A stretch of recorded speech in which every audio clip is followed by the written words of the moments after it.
Welcome to WTF, Ways to Freedom podcast show, where we explore all areas that bring freedom in state of mind, body, and spirit. Sit back, open your mind, and take a journey with your host, Bay Ishangi.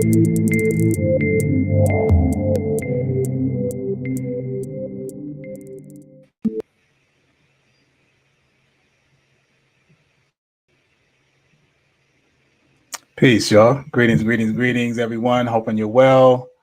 Hoping everybody's doing okay today. We are on the fourth day of the week, or fifth day if you want to count Sunday. This is Thursday, May 9th, and 2024. And I'm happy to be here. This is our third episode. This is our first week. And I tell you, it's really been a fruitful experience so far, just learning about, getting back into my old ways of speaking regularly, even though I'm not looking at anyone specifically, but I am speaking to diasporically the entire world, if possibly. So it's very soothing to be back in this space, to be in an area where I'm able to dialogue with folks. Let me just get my power cord and make sure that, my laptop don't go out, because, this guzzles up power. But again, this is the third podcast or episode. If you've been with us yesterday we talked about America's first and oldest Black fraternity, who is the Boule, May being Boule History Month. They were founded May 15, 1904. We're going to actually be doing a part 2 next week on the 15th, on their anniversary date. But yesterday we really got into some good things about, I won't say good things, but we unearthed some things about their story that maybe a lot of us aren't aware of, about this elite group of 5,000 men, Black men, who are co-conspirators, or I would say even the front line to global white dependencies efforts in keeping people of color, particularly us, in the state that we're in, where we think we're making progress when we're actually not making much. I'm also noticing today, little technological advances here. I did a hard line into the Ethernet, old school, like, Wi-Fi is good, but it isn't good for streaming. So hopefully this is a little bit better. We're going to be always working on getting our everything to the point, to our best ability, as far as, you being able to hear us, see us, and engage with us. So, hopefully this is a better feed today than what we've seen yesterday, and also on Monday, or on Tuesday rather. Our first episode, I forgot to mention, on our first episode, we did why we are geared to be mediocre, the educational system behind that. We went knee deep into, actually waist deep into the history of the educational system that was started by John Rockefeller, and how the entire educational system has conditioned us to become mediocre in regards to thinking that the things that we're trying to attain to be successful isn't necessarily what is going to make you live a fulfilling life. It really actually makes you spokes in the wheel, and actually the better candidates for being, part of the psychosis of the rat race. So today, maybe you see on the set here, you noticed here, this is a little ad banner that I put there. This is actually a promo of my first book, Analytical Cogitations. And I have that there because we're going to talk about, today's show is going to involve this book. This book actually, this book and this experience is really responsible for the person that you will get to know. If you don't know me by now, you'll get to know throughout these podcasts, what has really set my whole mindset of becoming, African-centered, spiritually grounded, health awareness, all those type of things. It really started back in 1991 when I was attended a lecture of KRS-One, which we'll talk about. We'll get into a little bit later. So tonight's episode, however, let me just get back in here and talk about what tonight's topic is my journey with plant medicine, mushrooms and Shrooms and ayahuasca. And you might ask, well, what does your first book have to do with this? Well, there's a reason why I decided to use plant medicine. And I really want to touch on that tonight. But before I even get into plant medicine, I want to give you the reason why. What brought me here? What is the reason that brought me here? But before we get started, I see people are coming in. Feel free to come in the chat. Let me know where you're hailing from, what city, what state, what borough. And I give thanks for you for tuning in, whether this is your first episode or you're returning. I appreciate it. I am humbled that you would take some time out on a Thursday evening at 9 o'clock to tune in. It does me, makes my heart feel very great and well and whatnot. But Gerard, good to see you again. Always here, brother. Salute. Zulut. Good to see you, brethren, out of Houston, Texas.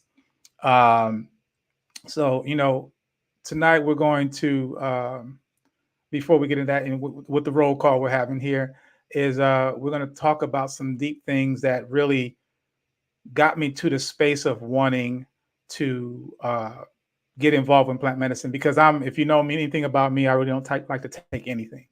You know what I mean? If I got a headache, I'm not taking aspirin either. If I were to come down with a cold, I'm not taking any antihistamines or anything like that. I would just go with the old natural remedies. And not to say that plant medicine isn't natural, because it is actually. I just wasn't aware of it. I just heard the commercialized version, and it kind of turned me off because I don't even smoke weed, and I was like, okay, is this something in that era or that arena? And I was stereotyping it and not doing the research, and so therefore at one moment I decided, okay, well, let's figure out what this thing is. And then, so here I am now looking to experience it. Um, so that is what we're going to be talking about. Also, as you come in, I do ask a great favor in you tuning in, cost you nothing. I appreciate you coming in. If you wouldn't mind going ahead and helping to grow this channel, if you wouldn't mind uh, liking this video. If you're on YouTube, just go ahead. Even if you're on Facebook, go ahead and like the video. I'm hoping that I will satisfy the reasoning for you liking it by the end of the day. But as you come in, it just kind of gets it out the way, so you don't have to worry about or forget about doing it later. And if you are not part of our subscription on YouTube, feel free to go to the website. You can go and subscribe, and therefore you will be getting you'll be made aware of, if you hit the notification bell, you'll be made aware of when we do our shows. We do our shows every Tuesday, Wednesday, and Thursday for the foreseeable future. We will have a break at some point, but for the next foreseeable future, we'll be doing several things. And you can go there and see the upcoming episodes that we have. I just put up next week's layout schedule, so you can see what's going on next week, which is going to be pretty powerful. What else do I want to speak about? Oh, so yeah. So as I do that, I always go into what this is all about. What is WTF? And we all know what WTF is what the F, right? So it is part that, because we do talk about things that will make you say, what the, to make you think, what is all that all about, right? But it's also, I'm a lover of acronyms, and I love to play with words and whatnot. I'm a wordsmith. So it also stands for ways to freedom. And we are talking about finding ways that will make you think differently, to break us from this mental psychosis that we've been embedded in, being primarily not just being citizens of this country in America, but it also has a global effect. And the reason why I say that is because if you look at the plight of people of melanated hue, specifically African people, and again, let's not get into the argument of, okay, I'm not African, because there might be some people out there, there's still some flat earthers out there as well. No diss, but this ain't the place for that. Our hue is what makes us makes us connected. You know what I mean? Like, we have the same melanated hue, and everyone else sees us that way. So why are we dissecting ourselves so much when the rest of the world sees us this way? We are of the same kind. We also have similar, if not the identical, historical timeline, especially when it comes to dealing with colonization. So, we try to talk about things that are pertinent to people of African descent. And globally, we have not been in a good situation in a very long time. I would say for the last 6,000 years, we have been basically under the foot of colonization, right? And the hue is kind of changing now because, of course, it is still Europeans. Europeans are kind of losing their grip. If you heard anything about what BRIC is happening, the dollar value is going down, and all these other countries are coming with their own dollar. It's going to be some major possible things happening. But we also are seeing other ethnicities that are also saying, you know what, let's also keep Black people down. And if you need an example, just go over to the Congo and look at, all the Asians that are over there in Europe. And this is not saying every Asian, but when we look at it, it's the Asians that are coming over there, and they're even in the Caribbean, and they have intentions of, capitalizing on the natives that live there, particularly us. So what that said, I want to go over and I do this just, and it'll get less and less each episode, but I kind of want to go over what is or why is or what we do. So each show, I look to cover one of the 6 themes that are pertinent to getting us on the path of ways to freedom. Finances, where we'll discover practical tips, strategies, and insights to achieve financial independence and secure your future.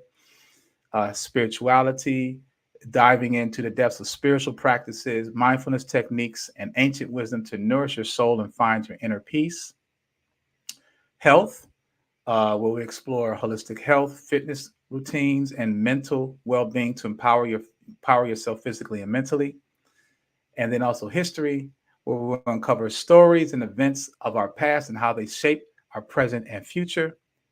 And also the 5th one is STEAM, which is science, technology, engineering, arts, and math, where we embark on exploring innovation and creativity in this emerging field. And the last one is philosophy, engaging in discussions that basically has I would hope to be an engaging point where we'll think about what are we doing with what we know now? What can we do moving forward? Okay.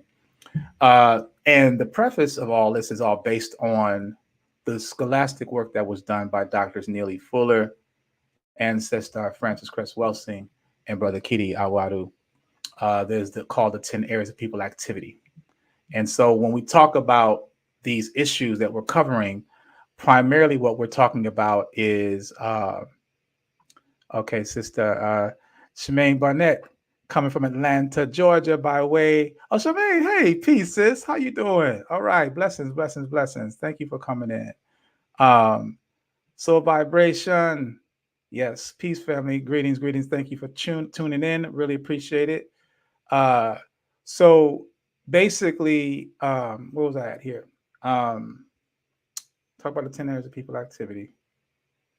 Oh, yes, we get into the 10 areas of people activity. So the 10 areas of people activity basically is, if you were looking at if this was a game, because life is a game, they say, right? So life is a game. So if you were looking at a game, you have a playbook. This playbook is going to allow you to either, if you have a playbook, you have a better chance of winning. If you don't have a playbook, you're pretty much going to lose. And if you do have a playbook and don't execute the plays, you're pretty much going to lose, right?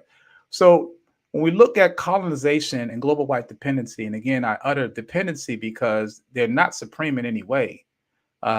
They are not able to, and when I say they, I'm speaking about, we look at the world powers and we see that we're not represented there. And if we are, we're probably of the boule, where we're actually advisors to the king, where we're being told what to do, that we are not in positions to lift our people up and be at least be able to sit at the table, if at all, even create our own table. Because every time we try to create our own table, here they come, right? So when we think about that, we look at the situation that we're in. There's a blueprint that is being used to keep this thing in play. So we have to start thinking about getting rid of the notion of coincidence. We are in a situation we're in because it was designed that way. Okay, someone designed it, and not only did they design it, but every day they're up there spending their time making sure they can maintain it. So while we are out spending our hours, the best hours of our day, working for that dollar, 9 to 5 or whatever your shift is, those elite folks that don't have to worry about money can spend their days focusing on the strategy to keep us in the mindset of having to work for money. Think about that. If you have all your finances taken care of, so you don't have to worry about money at all, then what do you do with your time? And if you are of the mindset where you want to control people, then you could put your time into that. So your 9 to 5 is based upon planning how to keep this thing going, right? And if you've been doing this for so long, you're not even doing work for today. The work you did today is probably for what's going to be happening 10 years from now, maybe 30 years from now, maybe 3 generations from now, because it's been going on for so long. So this is the benefit of what one has when they own their time, is that you're able to really pursue the things that you want. Now, again, yes, Denzel said Marxist capitalism at its finest, but absolutely. So the thing that we're seeing is, when you are in control of your time, you can do whatever you want under the sun. How many of us can say that? How many of us can really say that I can go ahead and, not worry about my bills being paid because they're paid? So now what I can do with my time is, what, that one thing I want to do as a kid, I always wanted to be. And if you think about when you were a child, there were so many things that you had interest in, anything under the sun. And you never thought about a dollar amount because we didn't think about money back then when we were children, right? But as you got older, they're like, oh, I want to be this. Well, they don't make that much money, so you need to change your idea. And so now we started basing the things we want to be in life on a skill set, which is based upon how much you may earn. So a lot of us are doing things that we really don't love doing, but we're doing it because, that's all we know, right? That's all we've been taught. We've been robbed of. Brother Edgar, greetings, brother. Excellent point. Give thanks. We've been told that, life is unfulfilling if you don't have a job, if you're not working for someone, right? If you're not making any money, you ain't living no life, right? And to a degree, that does make sense. But the point is making money is one thing, having money work for you is another. If you're making money and you're working like a slave to get it, then what else are you doing with your life? Hence why a lot of us have the midlife crisis. And this midlife crisis used to happen in your 40s and 50s. Now we're seeing this happening in people in their 30s, right? So we're going to talk about all that next week. And I think our Tuesday show is going to be, the episode is called Why We All Need Financial Therapy. So I really look forward to diving into that. I won't spend too much time in that. But anyway, getting back to the 10 areas of people activity, this is what we saw. This is what we saw, that global white supremacists or dependencies, if that's the word, decided to say that, we're going to create this blueprint, and this is going to enable us to keep the power that we're looking for, right? And so they broke it up into 9 areas. And then Brother Kidi Awadu came out with the 10th area. So Neely Fuller and Dr. Francis Cress Welsing compiled this some research, and Neely Fuller has this book. I'm sure it's a long title, but basically it's called The Compensatory Code. And it's really deep because it breaks down the 10 areas that it's called 10 areas of people activity. So these areas are where people are active. This is how, if you can control these areas, you can make sure you can basically control how they live their lives. So those 10 areas again are economics, education, entertainment, health, which was added by Brother Keedy, labor, law, politics, religion, sex, and war. Okay, economics, education, entertainment, health, labor, law, politics, religion, sex, and war. So when you think about each of those 10 areas and you figure out who's the head of this, who is the person that's in control of our economics, we know it's white folk, right? The banks, the international bankers, the policies that go through. Now we talk about law, who's creating the laws, who's writing the laws, that's white folk as well. Who's in control of our health system? It's not just Bill Gates, but people like him that are putting out this so-called 3 basic food groups and what they want you to be eating, and then they're modifying the food, etc., making these seeds non-regenerable. We're talking about politics. We're talking about education. Rockefeller, we talked about that on episode 1. So you can see where I'm going here. We list all of those areas and you break it down to who are the people, because it's one thing for us to complain about what's happening. It's another to try to figure out the figureheads. Who is the person or persons behind this? What organizations created this platform? So when you figure that out, now you're getting at the root of the problem, and now you can reassess and then possibly reverse engineer it and break yourself out of it. There's this term now that I learned from homeschoolers last summer. It's called unlearning. And unlearning is really deep because, in definition, we think unlearning is to stop learning, right? It's not so much to stop learning when it comes to homeschoolers. Unlearning means to, if you're a parent and you're putting your children through homeschooling, you're unlearning, meaning you're not going to teach them the way you were taught. We were taught to sit in a room at a cubicle, be quiet. If you want to have a comment or something, you got to raise your hand and wait to be called on. It's not to say that, unlearn, you could be running amok. No, but there was a conditioning. If you think about that mentality of how we were taught in grade school, it's the same type of mentality we have at work. If you're working at a desk job and you're in a cubicle, that cubicle is no different than when you were sitting at a desk in grade school. You got to sit there all day, do your work, be quiet. Sometimes some jobs you got to actually ask your manager, can I go use the restroom? Like things of that nature. So it's the same type of docility that was put into us from youth to create a better worker bee as an adult. Okay, we talked a little bit about that in episode 1. So if you want to know more about it, go ahead and check that one out in our archive section. So those 10 areas are really what we're looking at here as far as how this thing is put in place. All right. So that's where we are. So let me get to today's show, right? What are we really here for today? People are like, let's get to the ayahuasca, right? Well, before that, and this is an ongoing journey. So I'm actually going to speak in bits about where I am with it now. I just started it. But I also, again, more importantly, want to talk about how I got here, what drew me to this. Okay. So let me first read the overall synopsis or summary of what today's show is going to be about. There's the notion we are spiritual beings having a human experience that chose to come back for a purpose. Throughout my adult life, I've been on the path of spiritual enlightenment that's innately responsible for the person I am today. Still, there is much more to be learned. I recently was introduced to plant medicine, and I'm at the beginning stages of the road to actually taking ayahuasca. But first, I must share with you why I am doing this. Now, there's an advisory, right? This is going to be some deep and spiritual, metaphysical information that's going to be discussed.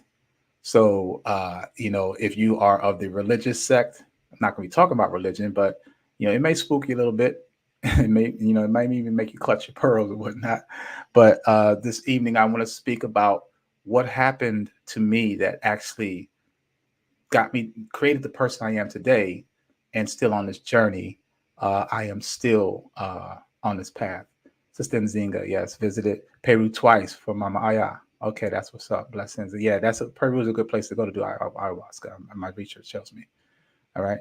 So with that said, I need to get into what and how and why and all that stuff, right? So this is my first book.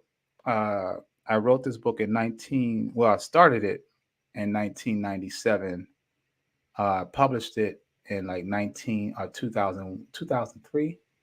And then I did another edition of it, came back out in 2013.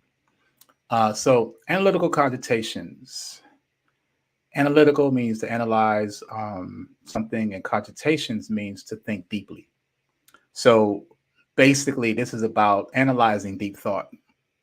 And this book is semi-biopic of what happened to me starting my junior year in college in 1991, that basically is responsible again for the person of who I am today. This was actually a book that I wrote that I was afraid to write. I was afraid to write because of the experience I had, and I was wondering if people heard about what happened to me, they might think that I need to be put into a straitjacket in a padded room, because it was some crazy shit that happened, and I was afraid to speak to anybody about it, and I was also afraid for my life. No actual physical person was coming to get me, but I thought actually the boogeyman was coming to get me. And some people are like, huh? What the fuck, right? But yeah, so it was really one of those things that really shook me, and all those Hollywood movies I watched, I thought was in real life, and particularly Freddy Krueger. All right, so let me just get into it. There's no other way but just to get into it, right? So I want to paint the picture of how we got here, right? How did I get here? And the way I got here happened February 1991. I'm a junior at the University of Pittsburgh, and I was a student athlete. So I ran track, and I just got off practice, and I heard that Karis One was coming to my school to do a lecture. I mean, I'm sorry, he was coming to my school, period. And I thought, word, because Karis One is one of my favorite MCs. I'm like, word, he's coming to Pitt. Word, I'm gonna be there. And so I came early, like after practice, went to my dorm, shower, came back early, come to the Union. I walk in before anybody's really there, and I'm expecting to see like, a space for a stage, and that's it, because everyone else will be standing or whatever. I see rows and rows of chairs in this room. I'm like, is this the right room? Like, seems to be set up for people to be sitting. I said, okay, cool. He gonna be performing and we'll be sitting. Okay, concert, I get it. So I'm like sitting there and I'm getting in the front row because again, Karis One is one of my favorite. He's a conscious MC. I love what he stood for, whatnot. So he comes, we wait, and then eventually he shows up. And when he comes on stage, he has a fitted royal blue New York Yankee cap. Uh, he has on a gray sweater, a sweat shirt, a hoodie. Okay, and he has some books in his hands. I'm like, huh? Like, what is going on here? Why does he have books in his hands? I'm like, is he about to, is a teacher? Because he's also known as the teacher. Is he really about to teach? I didn't come here for this. I'm like, I'm trying to, hear him drop some bars, right? So he shows up, walks up to the podium. There's a podium there now, and he puts the books on the podium and he begins to do a lecture. And whereas at first I was going to just get up and walk out because I was very ignorant back then. I wasn't trying to, I'm in school all day or practice. So I'm not trying to learn nothing else. I'm tired, you know what I'm saying? But I said, no, just stay and hear him out. And it was life changing. Uh, the lecture he did was called Revolution of the Mind. And I was happily able to get a copy of the cassette. I have the cassette, showing how old school I am. I got a cassette copy. I converted to MP3, but I got the lecture later on. But the lecture is called Revolution of the Mind. And in this lecture, he did about 2 hours, and he basically talked about how we are, we've been lied to. One of the first things he started out with that really got to me, he talked about, he brought up the Bible, the Holy Bible. And he said, we got to look at this thing critically because we put too much power in this book. And he said, when you open up the first few pages of the book, before it even gets into Genesis, what do you see? You see, in most, if not every holy book you'll see re-edited version. So, okay, re-edited version. What does that mean? That means that someone, particularly the publishing house responsible for putting the book out, because there's a publishing, if you look at the fine print, there's a publishing company who put the book out. It doesn't say Jesus Incorporated or God Publishing Company. There's a company that put the book out. So it said re-edited version. And that makes you realize, and sometimes it say re-edited version and it'll have a date on it. Re-edited version 19 something, 2000 something, right? Sometimes it'll do that. So what does that mean when it's re-edited? Well, if you know anything about book publishing, re-edit means that a person goes in there and they will put things in, take things out, change format, do whatever they will to the book. Okay. Up until that point, I hadn't really thought about that. Although I've seen so many variations of the Bible, some that are really big and thick, some that are very small, little pocket joints, some got pictures, illustrations of what heaven and Jesus and all that looks like. Some of them have the quote of Jesus in red. You'll see different variations of these Bibles. And it made me think about it. It's like, damn, when I read, for instance, the autobiography of Malcolm X, it's just one version. There isn't like, if it's written by the one by Alex Haley, it's only one version. If there is a re-edited version, maybe, there may be. But the bottom line is there's basically one version of this book, right? And so why is it that the holiest book of all, that we have is basically re-edited. Next question was, well, who has the power to go in there and re-edit it? That was the next natural question.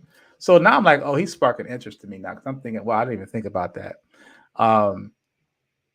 Someone or ones decided that we're going to be the ones that can go in there and change when we at will. And we're going to put it there so you even see it, but you're so stupid, you won't even question it. You won't even ask. Right. And when I say stupid, meaning that, we've been conditioned to not question authority. All right. So we're okay with that. We flip those original. Next time you get a chance to go look at the Bible, before you get to Genesis, read the books, read the pages before all of that. Read those. A lot of us, when we read books, we skip those initial pages and we just go straight to the reading, right? But there's a lot of information there too. It's printed for some reason, but most people don't go there. They just go straight to, right? So that's why they're able to do what they're doing. The book has been changed. So that really messed me up, because at the time, I was trying to be the best Christian I could be. Even though I didn't go to church, I did go to church when I previously, but I didn't go to church while I was on campus, when I was in school, because I was too busy. So my whole thing was, I was still trying to find God, be God-like, etc., trying to be positive like anyone else, like the next person. And I thought that Christianity was the way to go, because that's what Black people do, right? Majority of us. So I go back to my dorm. Well, actually, no, I'm jumping. When he finished his lecture, I'm taking notes now. I didn't pull out my notepad and I'm like writing crazy. I'm literally like a stenographer. I'm like writing everything he's saying and writing all these notes and whatnot. And I'm just like, my mind is blown. And I'm scared, upset, pissed, and intrigued at the same time. So when he's done with his lecture, I looked down at my notepad and I done filled up a book. I ain't done that in any class I took throughout my whole entire career in college. And so, Montego, yes, give thanks. Yes, yes, yes. Blessings, blessings, bless up. Give thanks for tuning in. So I go back to my dorm. My hand is literally shaking. My hand is shaking. I have the pen in my hand, and my hand is shaking because I feel like I hacked into something, and I just couldn't stop. My hand was just writing, and I was writing for like 2 hours, and I was just like, yo, this is crazy. So I walked back to my dorm in a stupor. And I was very social. So when I would see people, yo, what up? We stop, we, politic for a minute. And then I go to my dorm, eventually make it to my dorm. Right? Usually it would take about, 30 minutes when it's a 5-minute walk. I'll be sitting out, hanging out or whatever. So the thing is, give thanks, Mojdon. Yes, yes, DGT. We're in our 31st year. Give thanks. Yes. Appreciate the love. So I go back to the dorm, not talking to anyone, because I'm just like, I don't even know what the hell I just came through. What just happened? I'm like bugging out, right? I mean, having conniptions inside. I want to just scream and like, what the fuck? Right? That's what I want to do, right? So I get back to the dorm, and it's a small, room. Well, I got my own room. And I start pacing from the door to the end of the room. And then, it's a small room. So I'm just pacing back and forth, reassessing what I heard, what I went through. And I did that for, I don't know, good 10, 15 minutes. And then something hit me and said, pick up the Bible. So I went and picked up the Bible. Now I'm pacing for another half hour, just holding the Bible and walking back and forth, just thinking about what I heard and trying to process it and, just trying to unpackage what I had just heard. It wasn't just the religion thing. It was so many other things he said. The other thing he talked about was the Emancipation Proclamation, and how, the slaves that were free were not actually the slaves in the northern portion of America. It was actually the South. If you know about the Civil War and stuff, you really need to understand that there was a bunch of lies that were put out there to make us think that Abraham freed all of the slaves, and actually the slaves in the South were the only ones that were freed. Those slaves in the South then decided to jump the Mason-Dixon line to be on the Union side. That's how the Union was able to beat the South. Okay. So anyway, it was all those type of things that I heard that night, and just really was like, whoa. So I'm in my dorm and I'm sitting there like pacing and trying to figure out, I don't know, I'm just in the moment. And then it hit me. it said, you know what? So a voice came to me and said, put the Bible in the trash can. I didn't question. I said, boop, dropped in the trash can. Now, for any of you that are religious, you know you do not put the Bible in the trash, right? That's blasphemy, right? And I did that without thinking. I just bopped in the trash and didn't second guess it. I did it and I felt like, okay, it is what it is. And I'll tell you, I was so bad before that, the Bible for me was I would never even let the Bible sit on the floor because someone had put in my head, attending church, oh, you should never let the Bible touch the ground because if it does, it's close to hell, right? Now, as soon as I put the Bible in the trash, I thought, oh, it's not only in the trash, but it's on the ground. I'm like, oh, that's a double whammy. I'm about to get it. But then I thought, wait a minute. I started thinking, I'm on the 8th floor of a dorm that is about, I think it's like 16, 20 floors. What I can't remember how many floors. But I definitely wasn't on the ground floor. So it hit me. I said, well, why am I bugging out about putting my book in the trash? 1, 2, on the floor, on the ground, because my ground is another person's ceiling. The person under me, it's their ceiling. So it's not really on the ground. Right. So I said, oh, come on, dude. You got to really rethink about how you've been thinking things. So it made me that point started really realizing what I was going to do. And I was so tired at that point. I didn't care. I was like, you know what? I done dropped it in the trash. That was me symbolically severing my tie with religion and beginning my quest to figure out what's out there. And at that point, I said, if God is going to get me, God going to get me. So I'm just going to go ahead and I'm going to go to sleep. So I went to sleep. And when I was asleep, I slept pretty well. Got up the next morning. I had class on the other side of campus, which was about a 15-minute walk. Now, mind you, I didn't talk to anybody. I didn't tell anybody what happened. I kept it to myself. So the next morning, I have to walk from one end of the campus to the other for this class that I really hated, but was going to go. So as I'm walking, I lied to you not, I was approached by 4, potentially 5, I can't remember the 5th one, but at least 4 different people from different religions on my walk to class. Never had this happen before. Now, on the collegiate campus, people are always trying to sell you stuff, and whatnot. So, people because it was in a city, Pittsburgh, the campus was downtown, was not that far away. So, we're right, not that far from, there's the hood is right, up the hill. So people could get access on campus. It was like a campus on the inside of the city. So as I'm walking, I'm getting approached by, of course, I got approached by some Christians. I got approached by, I even got approached by some cats like those Hare Krishnas that would wear those orange and they would be bald and they would have a tambourine and they would be over there skipping and shit like that in sandals. And yes, hail to Pit Bree. Good to see you, sister. Yes. So I got approached by one of them Hare Krishna dudes, right? And I was like, nah, don't even think about it, bro. Don't even come over here with that. We're not doing that. What would I look like skipping with them, right? So I was like, nah, we're not doing that. So anyway, I keep walking to my class, and then there's this brother that's leaning on his car off the street. And I walked past him. I didn't think nothing of it. And then he blurts out, I heard you threw your Bible away last night. And I was like, I stuttered. I was like, what the fuck? What? So I was like, wait. I turned around like, what? What'd you say? He said, yeah, I've been sitting here waiting on you. I heard you threw your Bible away last night. And I'm like, my heart starts thumping. And I'm like, I don't even know this guy. And I didn't tell anyone.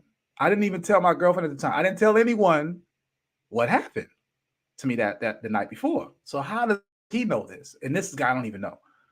So his name was Nasir, and he was an Ansar Muslim. If you know anything about Dr. York, Dr. York, before he moved to Atlanta, got caught up in all that, those charges and pedophilia charges that were brought against him, and he's in prison now. But before all of that, he was called an Ansar Muslim, which is an offspring of the 5% Nation. They used to wear they used to wear white garbs and camouflage under, right, fatigues. Kind of like the Hebrew Israelites, but they didn't wear the shoulder pads and all that type of shit, which is funny.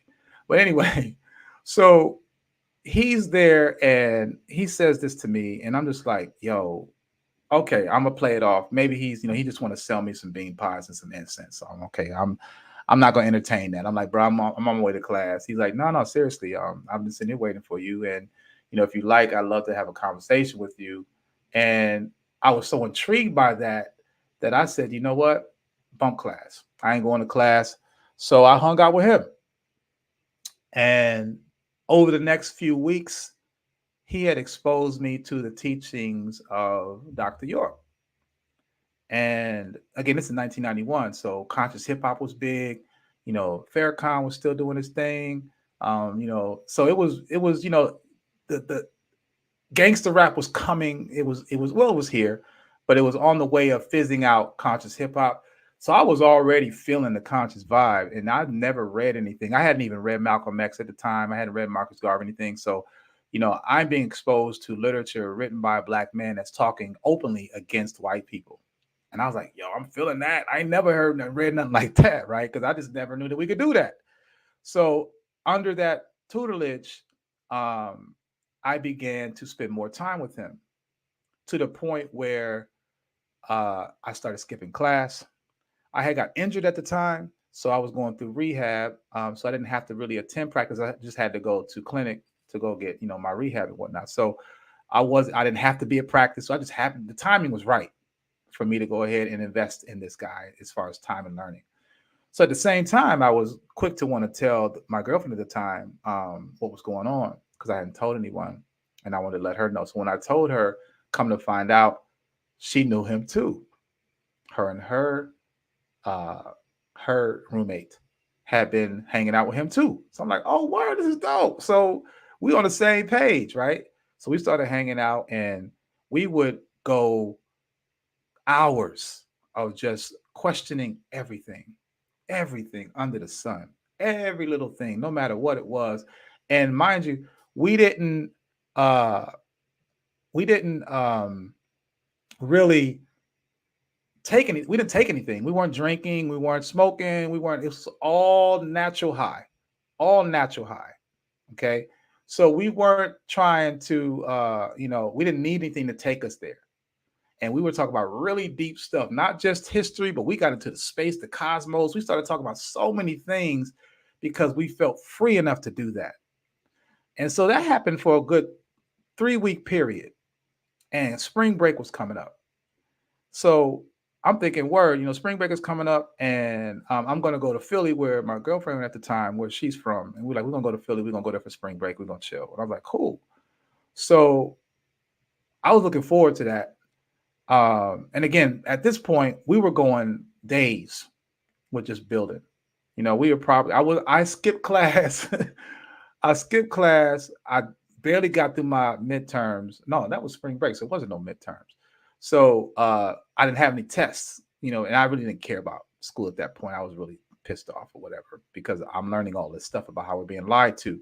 So we go to Philly, and I'm mad tired, just fatigued because we have been staying up late every night, staying up all day, every day, talking about all these deep things, paranormal, spiritual, historical. Even some of us were looking at paintings and saying, "Oh, did you see that painting move?" Like it got that crazy, right?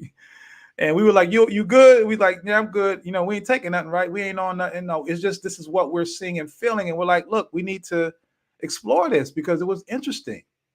Right. So we get on the Greyhound. We took a Greyhound bus, 9-hour drive from Pittsburgh to Philly. And as we're getting on the bus, my girlfriend says, "Look, I need you to stay up and protect me." And I'm like, yeah. She said, no. I need you to stay up and protect me. And I'm like, okay, I'm real tired too, but okay, I'll stay up. So as we got on the bus, sat in the back, she laid on my lap, she fell asleep. I'm fighting sleep because again, she's telling me, I don't know what I'm protecting her from, but I'm just watching her and making sure everything is fine. Because we spent a lot of time and we were a little bit annoyed. We were a little bit afraid of, because we're like, could people be watching us, whatever, which happened a couple times. One of my track teammates, Chop, we were also part of it too. He was part of. We were sitting there listening to the building for a while, And one day we were on campus and we were building and we ended up walking downtown. The walk was a good maybe 3 or 5 miles.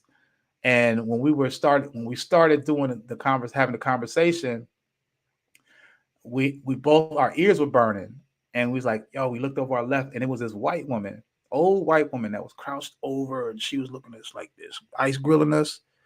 And we was like, see, there go one of them right there. We talk about devils. We was like, yo, see, there go one of them right there. Like we sitting there laughing, and but we're like, yo, this shit is real. Like they following us, whatever, right? So we kept walking and ended up, we didn't have a destination. We just ended up downtown. And when we got downtown, we both had that feeling again, like of our ears was burning. And we looked, and there was the same woman, old woman on the corner looking at us with the same ice grill. And we like, yo, how did she get down here? Yo, she didn't walk. She's an old woman. She had a cane. Like, how she get? Maybe she got on the bus and got off right where we got off. I don't know. But the coincidence, and again, there's no such thing as, we saw this. We was like, yo, what is going on here? But we on to something. So mind you, by the time spring break came, I was fatigued. I was burnt out, and I needed a break. I needed to just not do anything, right? Just sleep. So I'm on this bus, and I'm fighting sleep and whatnot. But we make it to Philly, and as we're coming into the city, I get this feeling of the colonial period, because Philly is one of the original 13 colonies. So they have cobblestone roads in some places, especially Mount Airy where we stayed. So I'm seeing these cobblestone roads, and I'm having these flashbacks of what was it like in 1700? What was it like in 1800? Right? Bugging out, right? I'm just actually seeing things happen, right? I'm visualizing what it looked like. And I'm thinking plantations, I'm thinking, colonization, etc. So I'm under the mindset that, yo, we are at one of the original meccas of where all this shit started in America against Black people that were brought over here against our will. So I'm already annoyed and pissed off and afraid.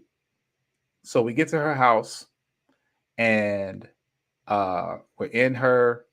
So she stayed in a separate room down the hall, on the opposite end of the house. So it was a lot of space. She wasn't right next to me. I couldn't hear her. She couldn't hear me. She said, you can sleep in my own room. So I slept in her room. And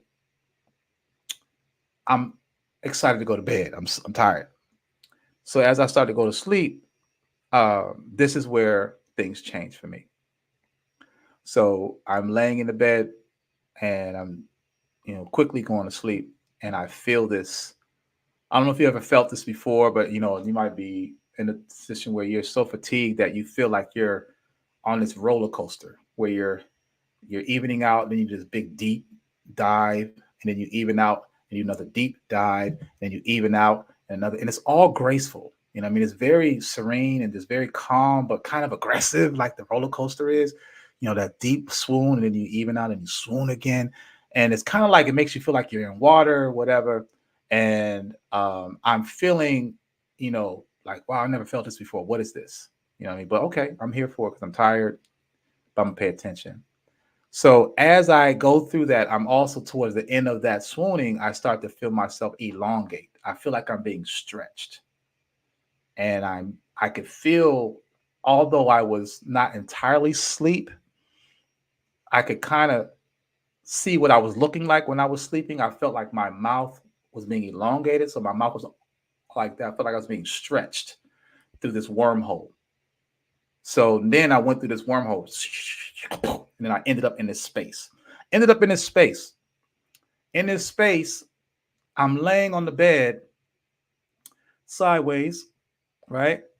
And the bed is, my view is letterbox, just like how you see me writing on this frame. Like I can't see above that line. I can't see farther than that line over there and farther than that line over there and below. The bed is cutting off what I'm seeing below. All I can see is where the bed, the mattress is, and above, right? Now, the room I was in, it was a TV and a dresser and all that kind of stuff, usual stuff you have in the bedroom. The room I was in now still had those things there. The TV was there, but it was white snow. So there was no picture. You just heard this, white snow.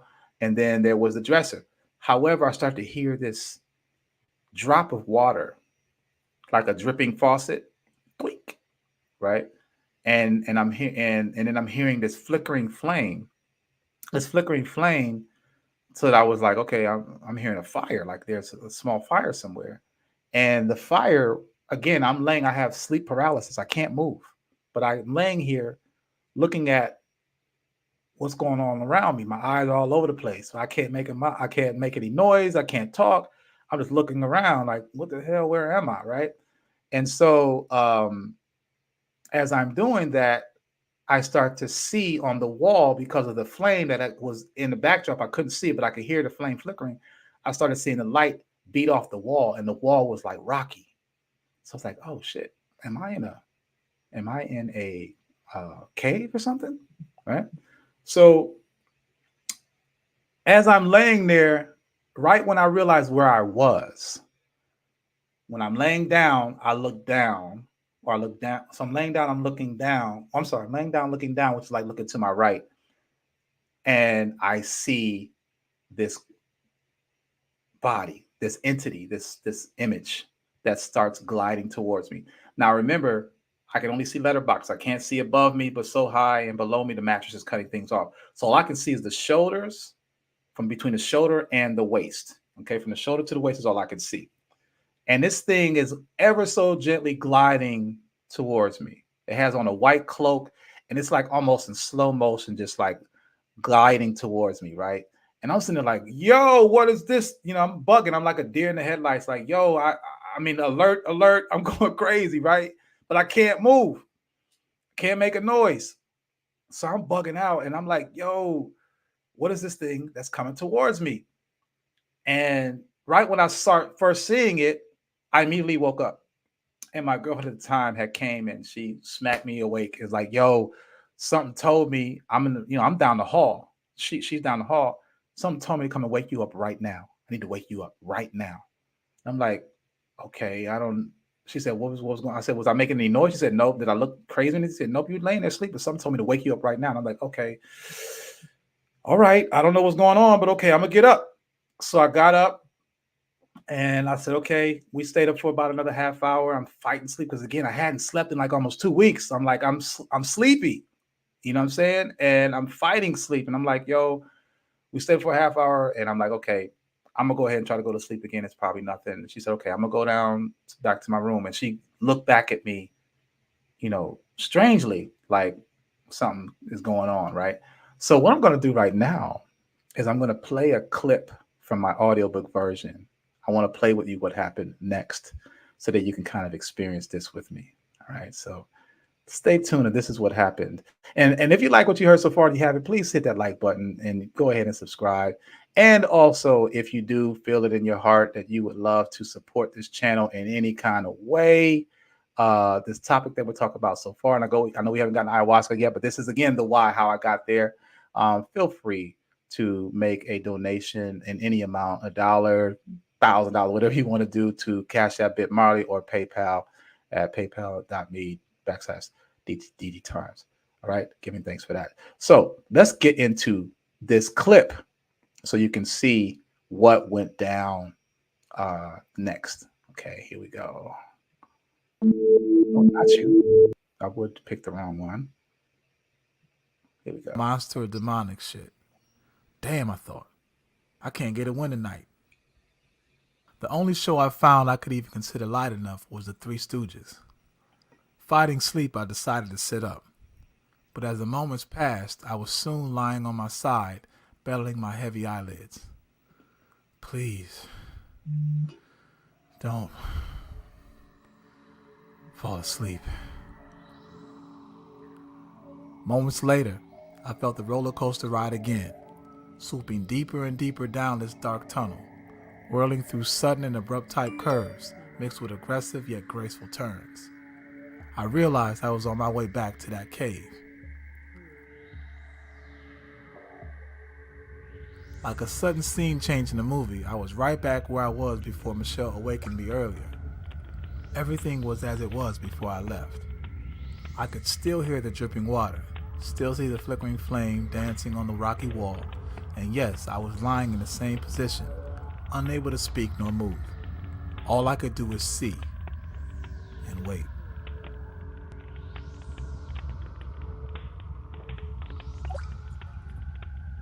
The crazy shit was that the figure that was approaching me before was still there. Just like TiVo, he was in pause. And as soon as I realized he was here, it seemed like someone pressed play because he started gliding towards me again. As said before, I was limited to only a letterbox kind of view. I could not see who or what the figure looked like, only that it was wearing a white oversized cloak and that it was moving gently towards me. It was the kind of movement that was eerie. It made you contemplate on what was about to happen. And because it was walking, rather gliding so slowly, it made my hair raise. Sure enough, my instincts were right. As the image glided to the point where it was now right in front of my face, it made a military left turn. I'm just sitting there, like dead meat, yo. Suddenly, with a quick move, a pair of hands smacked the mattress right in front of my eyes. Javon, you gotta wake up. Wake up now, Javon. All right, so Javon is my government name, so y'all know. But yeah, that was my girlfriend at the time who, this is the second time. This is the second time that I went to sleep, and she ran in the second time, and she was hysterical. She was crying. She was screaming. She was like, "Get up.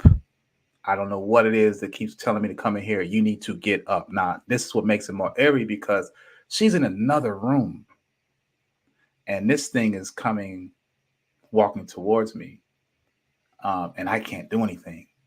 I'm just watching it. I'm like, again, deer looking at the headlights. And it does this military left turn and slams his hands on the bed. Pow!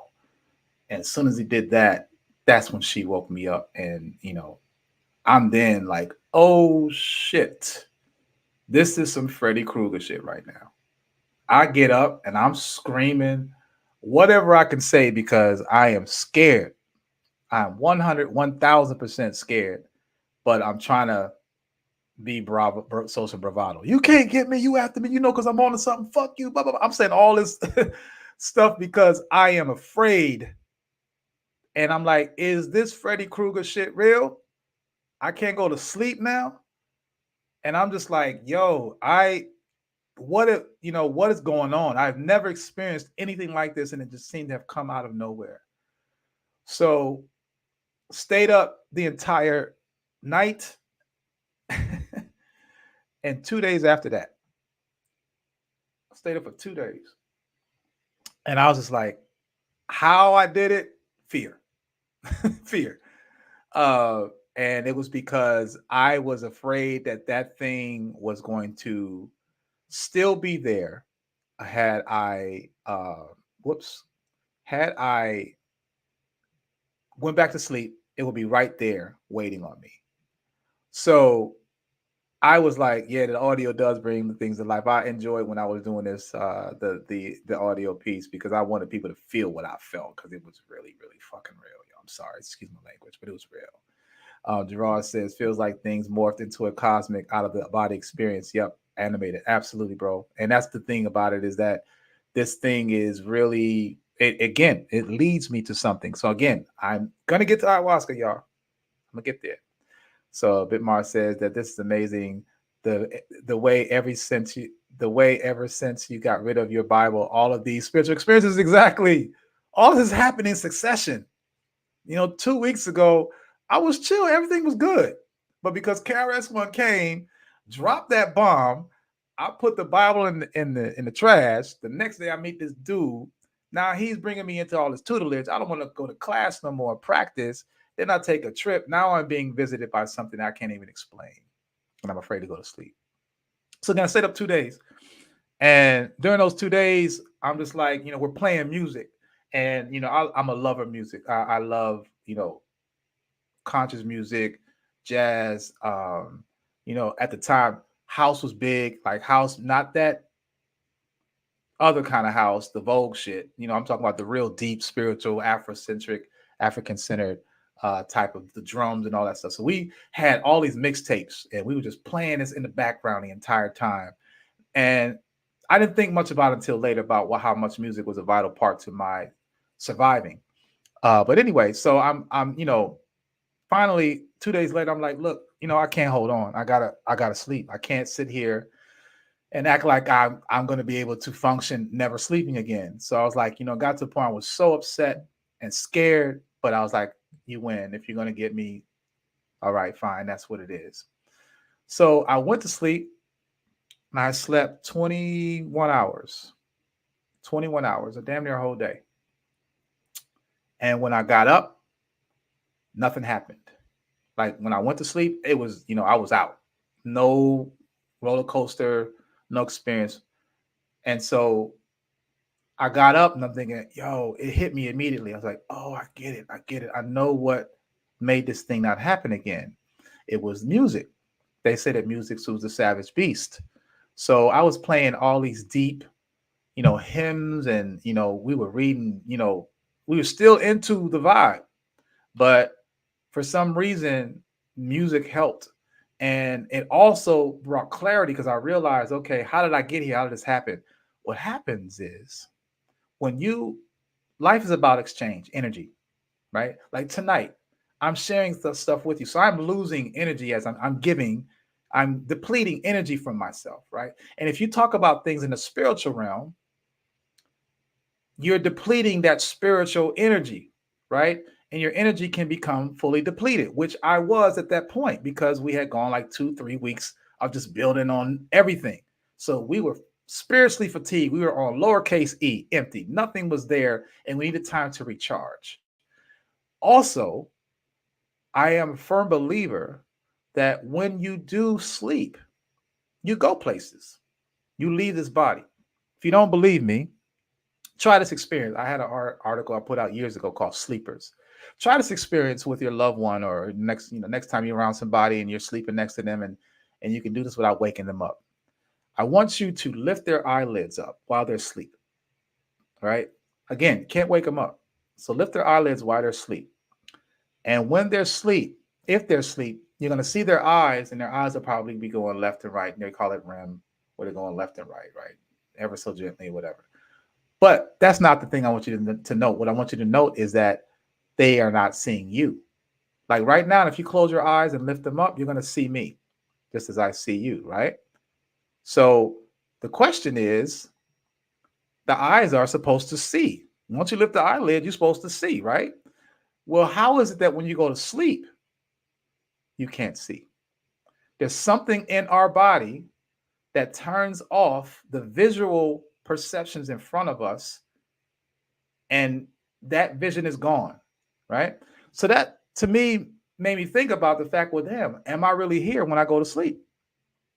I mean, the recognitive values of my eyesight is impaired or shut off, so I can't see what's in front of me. So perhaps that vision is somewhere else. So there's the notion that you do go and travel. There's a book written by Bobby Taylor called Soul Traveler, and he talks about how when you are in the sleep realm, you can actually go into other dimensions, other places. You can go and visit people, etc.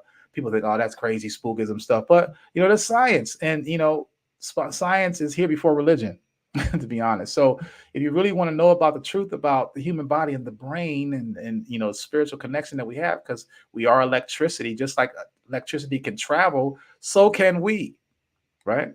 So the point is that I realized that the error that I made, that we all made, because my girlfriend at the time, Michelle, she had her experiences too. She just didn't tell me about them till later. And she had to have had something, because she came to me talking about someone was telling her to wake me up. But the point is that when you dwell in these type of things, it basically puts you in the mindset of opening up to other things, right? And there's much more than what we've been told. And we've been spooked out of it because we're told, oh, that's, you can only know so much. We're not, our brains don't have the ability to, have a concept of what these things are about. When in actuality, we do. We just don't spend time. If you did spend time with it, did some research and put some diligence into the study of it, you would get to know it better. This is plant medicine now we're getting into, where they study these things, right? These out-of-body experiences, they call them, are actually natural. We all have them. We do that every night. We leave our body every night, y'all. Out-of-body experiences we have every night. We call them dreams. But as I said, lift the eyelid, the person ain't there. How come they not answering you? Because they're somewhere else.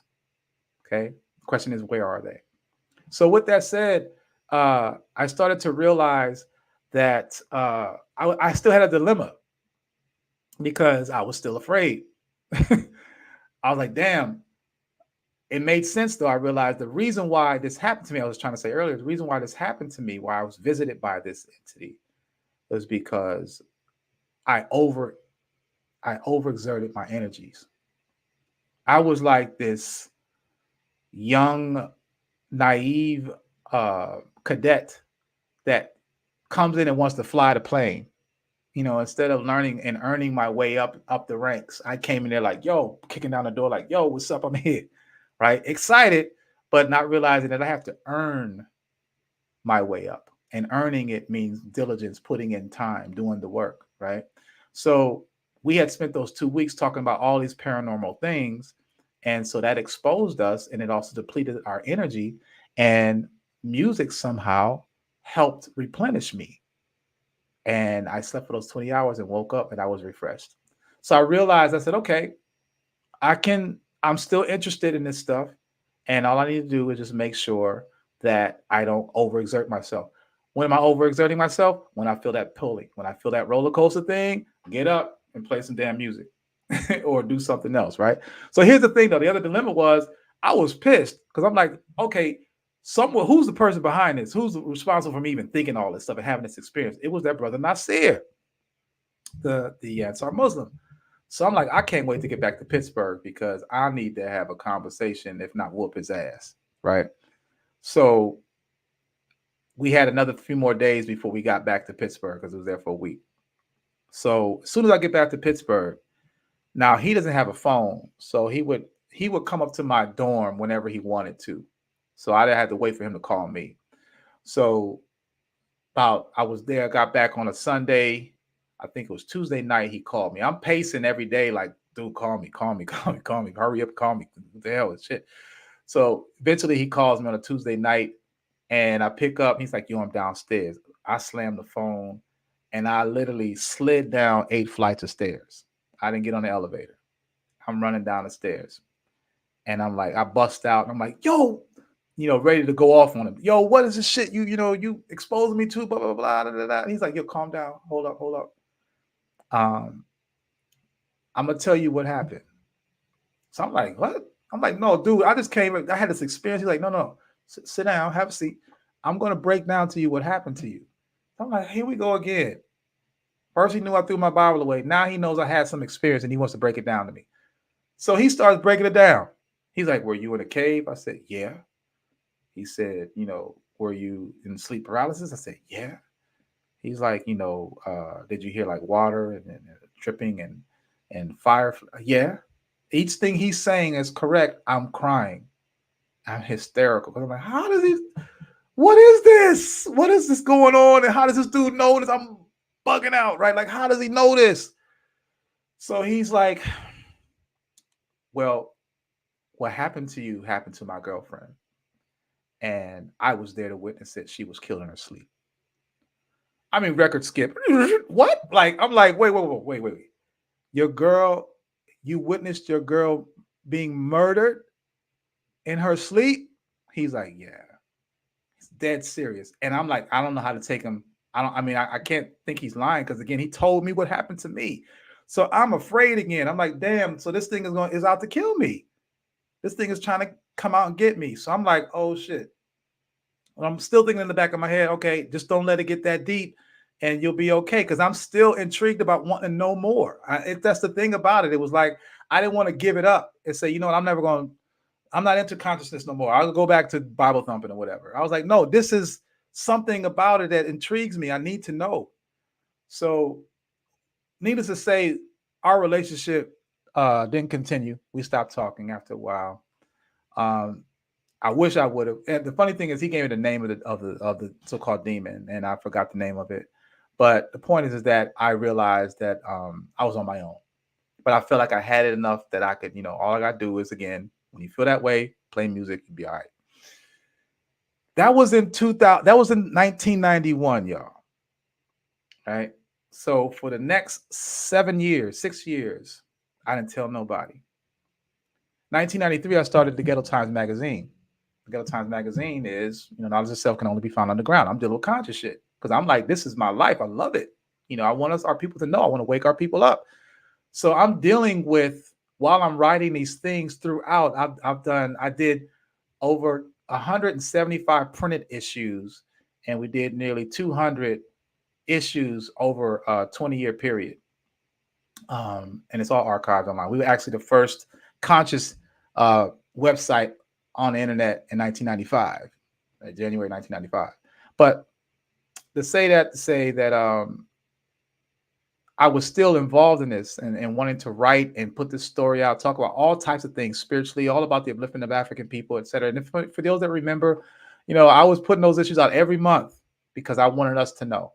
I wanted to expand. I wanted to explore, us to explore these things, right? But at the same time, no one knew that I was going through these battles, constantly being revisited by that roller coaster feeling. And, okay, I got to stop.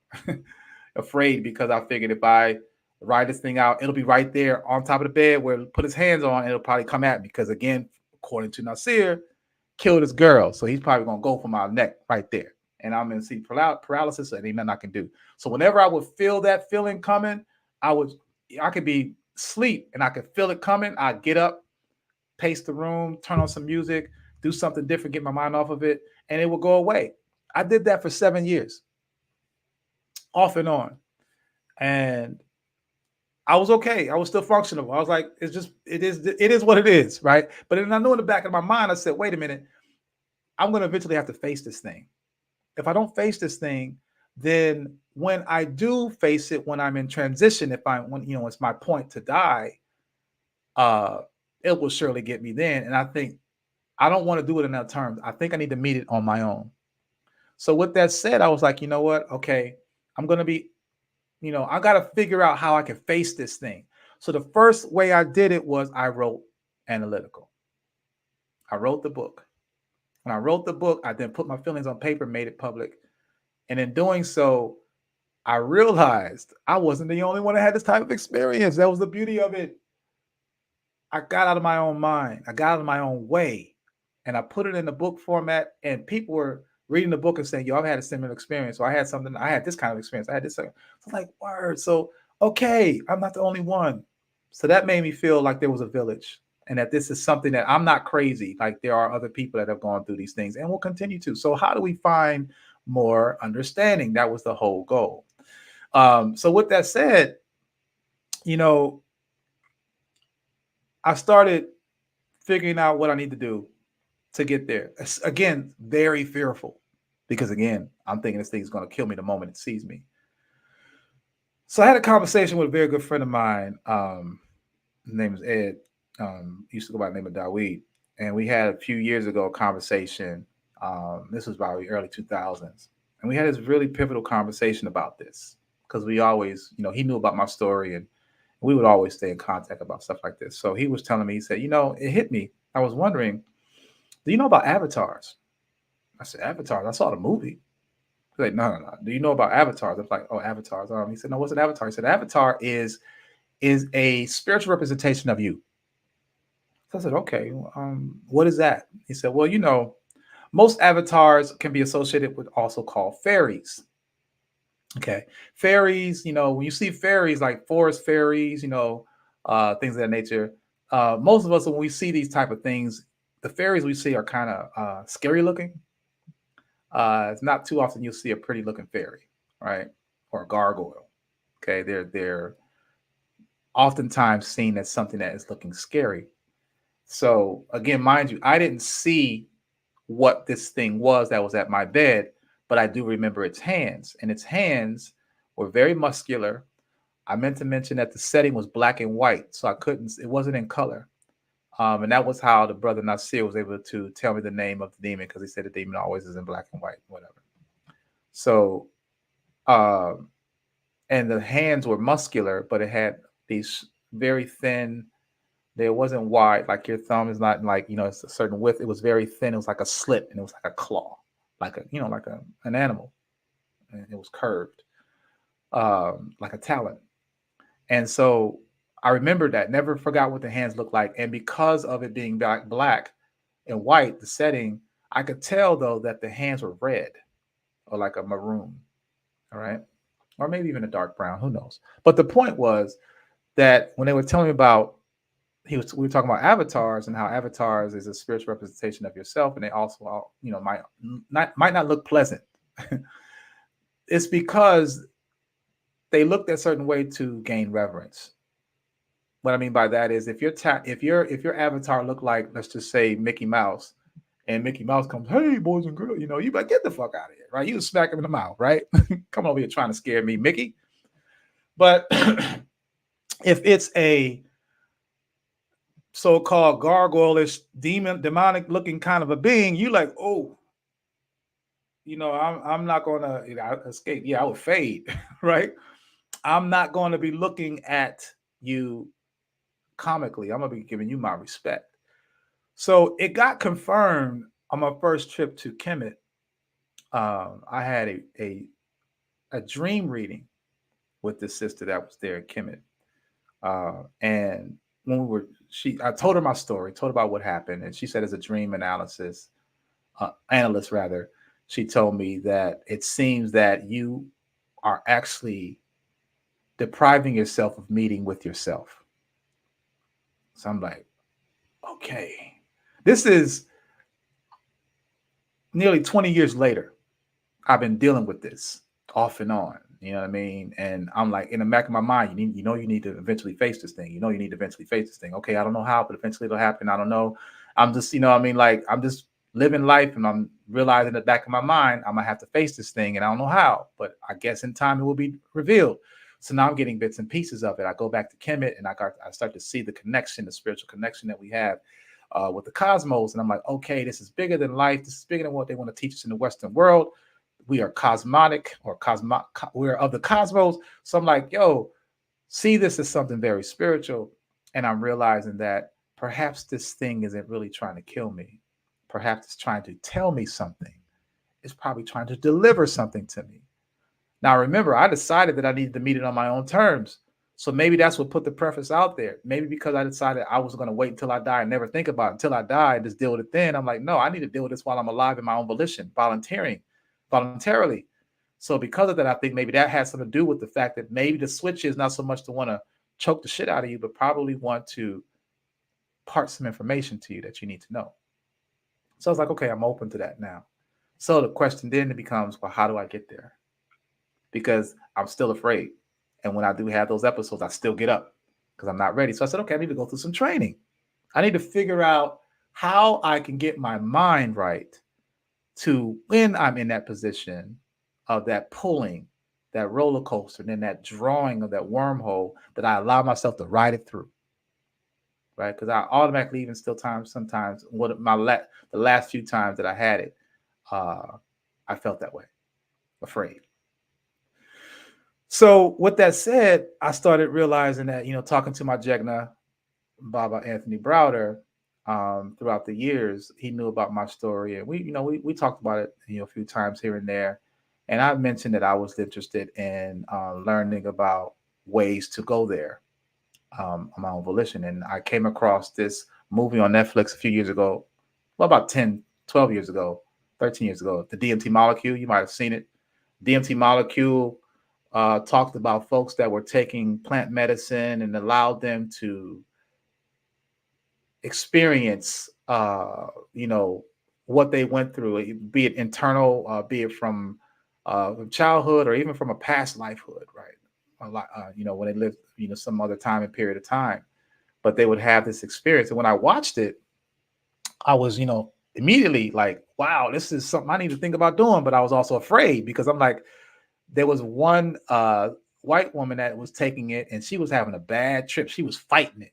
And they was like, if you fight it, you're going to have a bad trip. It's not going to be a good thing because you're going to be, all those fears that you have are going to be right in your face. And I'm like, okay, how do you compose yourself? Because once it starts, because I don't know if you know about anxiety. I've had anxiety. And once you have anxiety, it's really hard to bring yourself down. It's really hard to calm yourself down.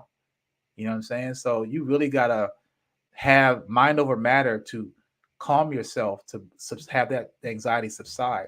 So I saw myself as, okay, well, if you do this, you got to make sure that you don't trip, that you stay composed, and that there's someone there to help you. So I started looking into, I was introduced to ayahuasca from DMT Molecule. And I was like, okay, where can you do it? I heard about Peru. And I'm like, okay, well, yeah, okay, I need to get to Peru and do this. I was all set to do this in 2020, y'all. I was going to go do it in 2020 for my 50th birthday. I'm going to get this thing taken care of. I'm going to face my fears. And then COVID happened. So I was like, fuck. But I also said, okay, divine timing, it's not time. So I'm glad it didn't happen then because I had to do some more research, I had some more experiences. So I befriended some folks that are also into plant medicine because I didn't even hear about the term plant medicine until about earlier this year. This is how new this is to me. Because again, I thought this, psychedelics, I'm thinking, LSD, Molly, people are under the influence to have this spiritual experience. And I didn't want to do that because I know, that leads to other stuff. And I don't want to be sitting here snorting up shit and injecting stuff to get high. I got high when we had those experiences naturally. We didn't take anything. So I knew that I could get there without that. So I didn't need a substance that I could potentially then become addicted to try to get spiritual. I was like, nah, I'm not doing that. So that's why I was always jaded about when people talked about these, DMTs and even mushrooms and stuff like that. I was like, I'm not interested because I don't want to take anything because I don't want to get addicted. That's just I was blindfolded, I was pitching, what do they call it? Tunnel vision about psychedelics. And rightfully so, because, there's a lot of stuff out there that can really mess you up. So with that said, befriended some folks that are in this space. And I was like, okay, I want to be open to this. And I was convinced to look into, before I do ayahuasca, that I needed some cleansing, some spiritual cleansing.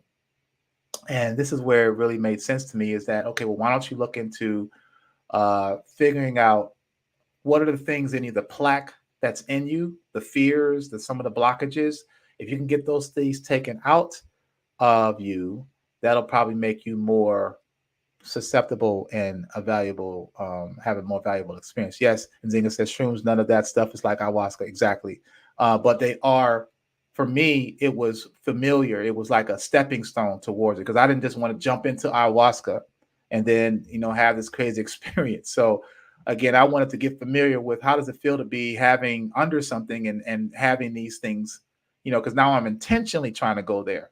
So I just want to make sure that when I go there, that I can train myself to be okay to, stay in that space and not retreat.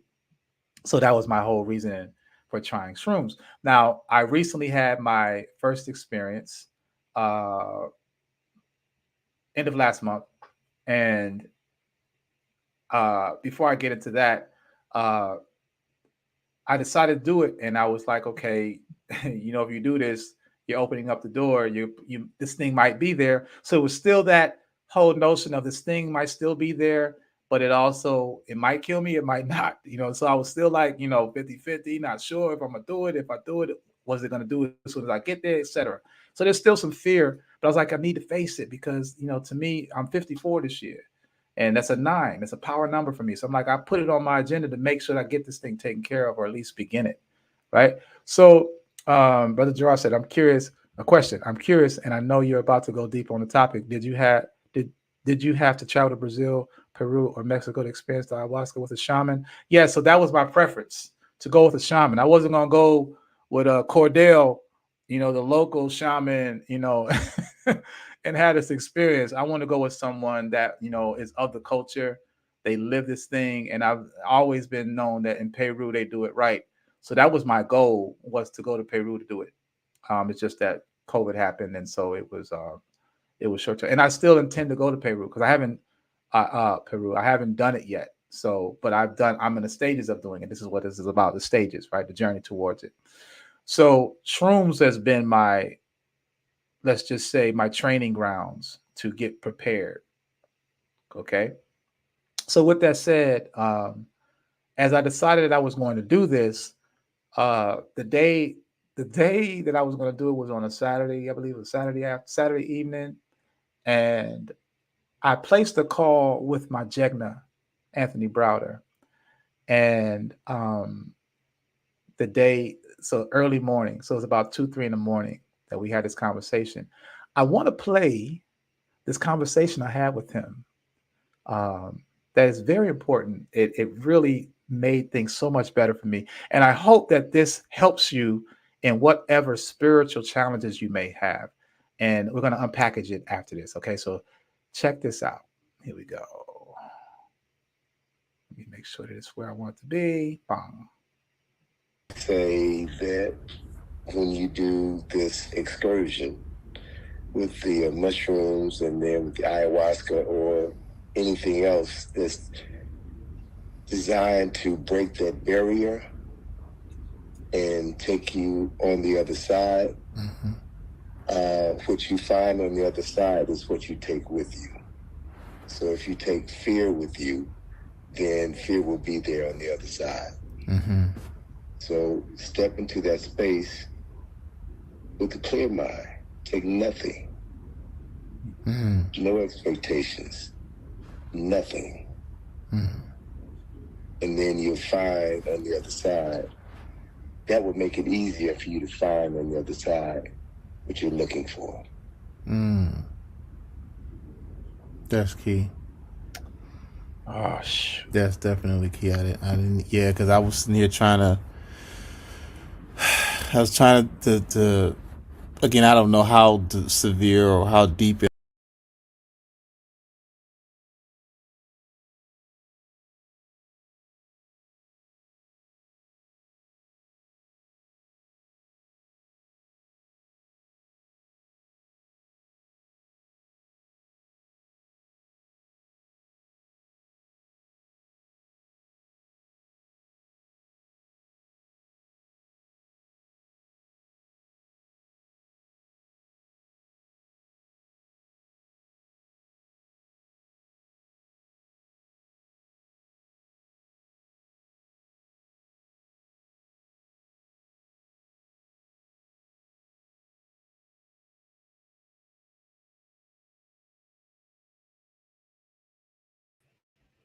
All right, sorry, y'all. Every show it does this, man. It freezes right when I'm trying to get into something real deep.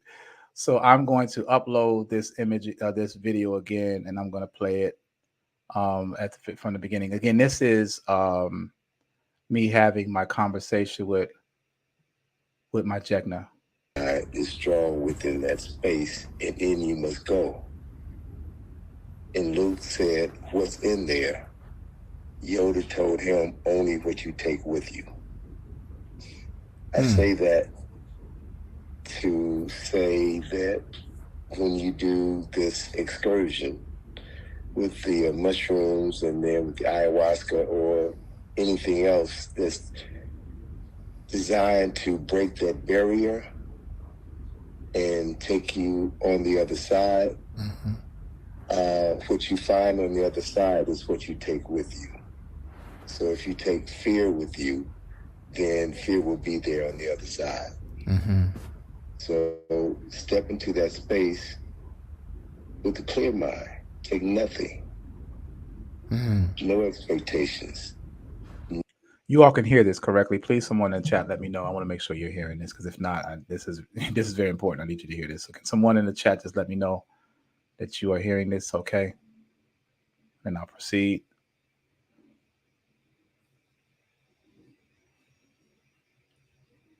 Okay, we're good. SRT, yes. But I just need to know. Can everybody confirm that you can hear this? Yes. Okay, good. 6 point. Give thanks, brother. Nothing. And then you'll find on the other side, that would make it easier for you to find on the other side what you're looking for. That's key. That's definitely key. I didn't, yeah, because I was sitting here trying to, again, I don't know how severe or how deep it'll get. And I didn't want to just jump into ayahuasca because, I know I've seen a couple of videos and some research how they say you can have bad trips if you go in there fighting it.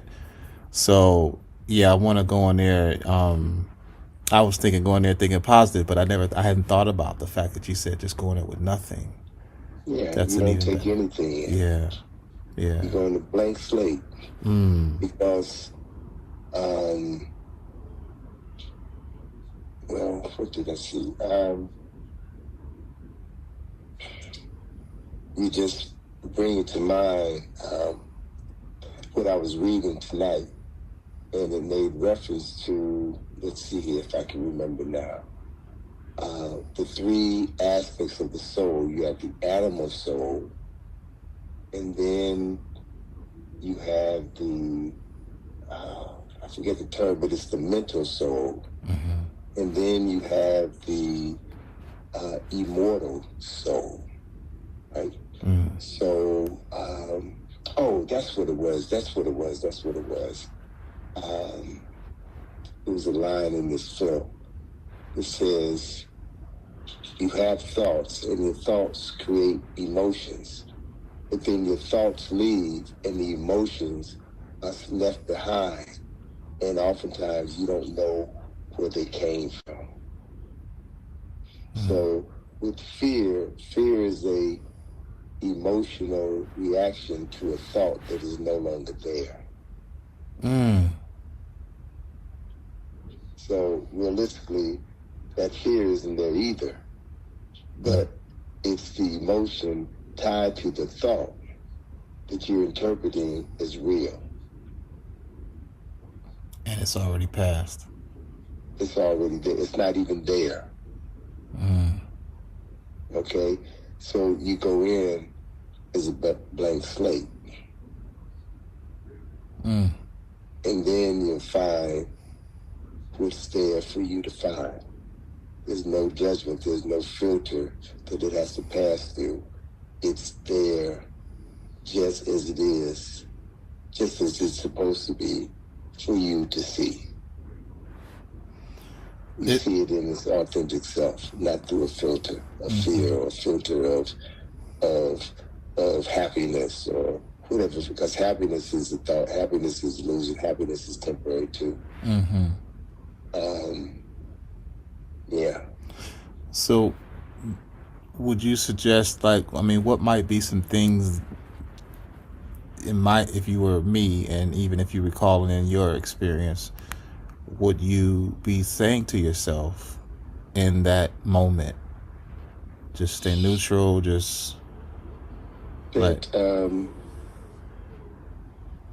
you know why you're doing this. Mm-hmm. There's a purpose, there's an outcome that you desire for your physical self, for your mental being. Mm-hmm. And in order to bring that desire or to fulfill that desire for your mental space, you have to go into this other space, leaving all of that behind, knowing that you are part of this larger cosmos. So you seek to step into or to return to your authentic self and leave these other illusions out the equation.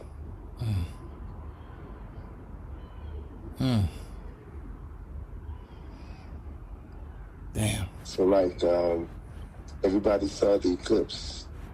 Well, not everybody. Those people who weren't afraid and superstitious saw the eclipse on Monday, right? Saw the moon move in front of the sun and block the sun, right? The moon is 230-something thousand miles away from the Earth. And it takes the light from the moon traveling at the speed of light 1 second to reach our eyes. The sun is 93 million miles away from the Earth. And it takes the light from the sun traveling to Earth at the speed of light 8 minutes and 20 seconds before we see the light that left the sun.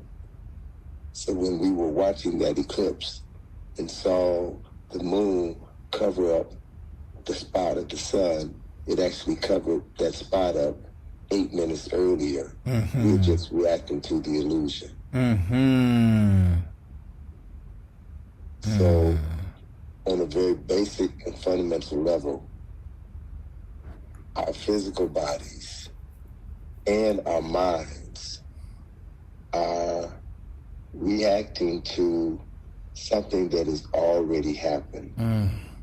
Your higher spiritual self has the capacity to sync itself with things that are happening in the universe when they happen.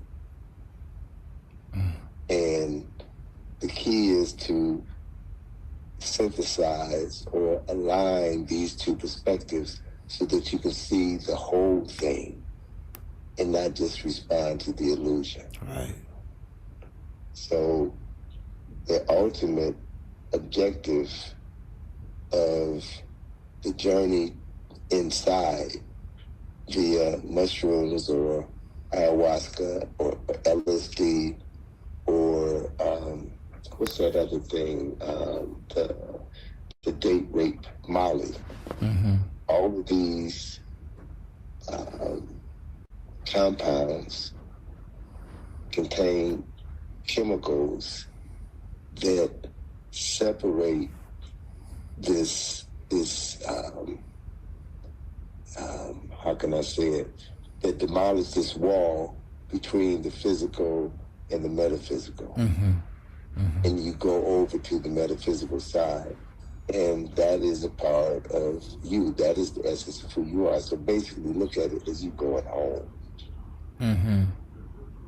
That's where you came from. When you're going home, you're not this illusion. You're not this fearful event that happened to you X number of years ago.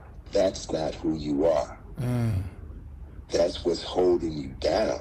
And you go into that space to erase that memory of that incident holding you down so that when you come back, it's gone. Yes.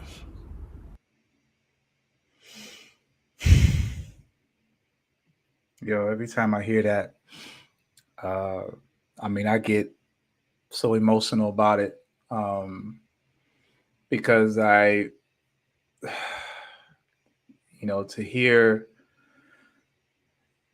someone that you respect so much, again, we're talking at 3 a.m, and he was there to give me this wisdom, that it really touched my heart because of what he was able to part with me. He even did one better. He actually had a clip. He sent me the clip of the Star Wars movie where we talked about Luke Skywalker with Yoda and having this experience. So I'm gonna play this little clip real quick because it's very relevant about. I mean, you ever have a conversation with someone and when they're talking about what they're saying and they talk about other stuff that happened and it all is like, wow, that's so he's talking to me directly. And even though we were talking directly, this movie now I feel like it's talking to me directly. So let me just play this clip real quick of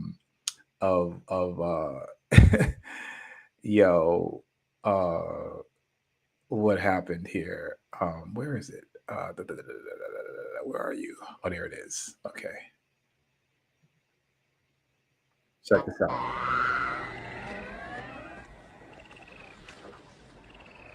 This is from Star Wars Empire Strikes Back.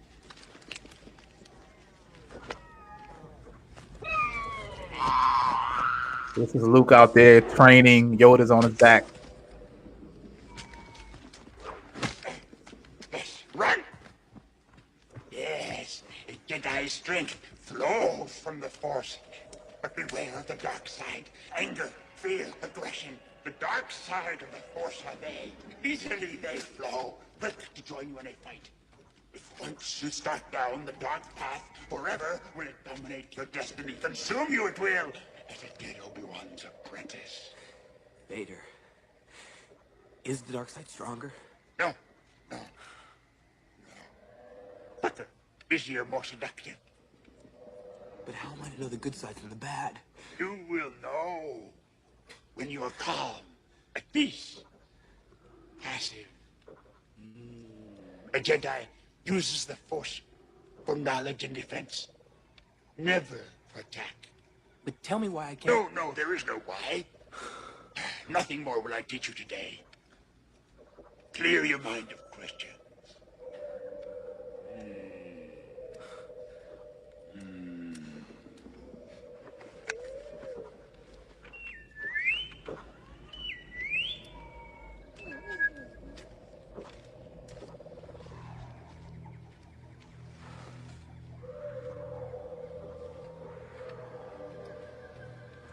There's something not right here.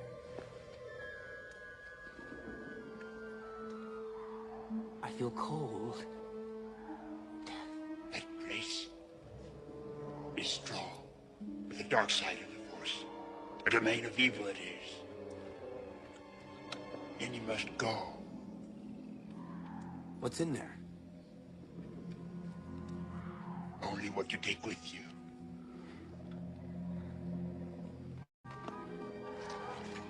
Your weapons. You will not need them.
So yeah, I don't know about you, man. When I saw that, when Darth Vader came out, because I never watched. I'm not a Star Wars fan, but when I watched when Darth Vader came, that was exactly how that thing was coming at me. And though it was in a white cloak, but it was just gliding towards me, yo. Like, you know what I mean? I couldn't see his arms, but it was just gliding towards me. It gives me chills when I first saw that after, he sent me that clip. But what did you see here is that, Yoda was telling him, that, well, he said he felt cold coming from this cave. And he's like, what is that? And Yoda said, well, you need to go and see what it is. You need to go face it. And he said, you don't need any weapons. And he said, what do I bring with me? He said, don't bring nothing. Don't bring any fears. Don't bring any tensions. Don't even bring joy. Go in there open to experience whatever it is that you two are to experience. And when he went in there, found Darth Vader, a little tangle they had, beheaded him. The head falls to his feet, and the mask blows off, and you see that it's his face. He was fighting himself. So for me, it's like so many things in this to unpack. Seeing this is that it really makes sense about how we've been disillusioned about, and this fear has been put in us to not want to